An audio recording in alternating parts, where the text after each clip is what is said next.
1980களில் தமிழ் திரையுலகில் கொடிகட்டி பறந்த ரசிகர்களின் கனவு கண்ணி சில்க் ஸ்மிதாவின் நினைவு தினம் இன்று அனுசரிக்கப்படுகிறது. இயற்கையான அழகு, கவர்ந்தெழுக்கும் காந்த கண்களுக்கு சொந்தக்காரர் நடிகை சில்க் ஸ்மிதா.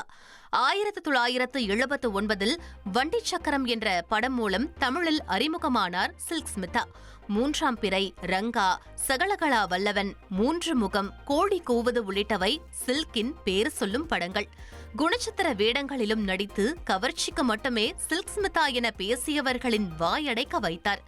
தெற்கின் ராணி இம்மண்ணை விட்டு மறைந்து 29 வருடங்கள் ஆனாலும் ரசிகர்கள் மனதை விட்டு என்றும் அகலாத சிலுக்காக என்றென்றும் நிலைத்திருப்பார். நம்ம நடிகை பாவனா ஜாலியா அமெரிக்காவுக்கு வெக்கேஷன் போயிருக்காங்க. தமிழ்ல சித்திரம் பேசுதடி, அசல், தீபாவளி, வாழ்த்துகள், வெயில்னு பல படங்கள்ல நடிச்சு ரசிகர்களை கவர்ந்தவங்க தான் நம்ம பாவனா. ரொம்ப செலக்டிவான மூவிஸ்ல நடிச்சிட்டு இருக்க பாவனா நியூயார்க்குக்கு டூர் அடிச்சிருக்காங்க. அந்த போட்டோஸ், வீடியோஸ் இணையதளத்துல ட்ரெண்ட் ஆகிட்டு இருக்கு.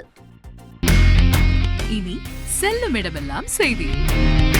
தந்தி டிவியின் வாட்ஸ்அப் சேனலை ஃபாலோ பண்ணினா செல்ல இருக்கும் இடமெல்லாம் செய்தி.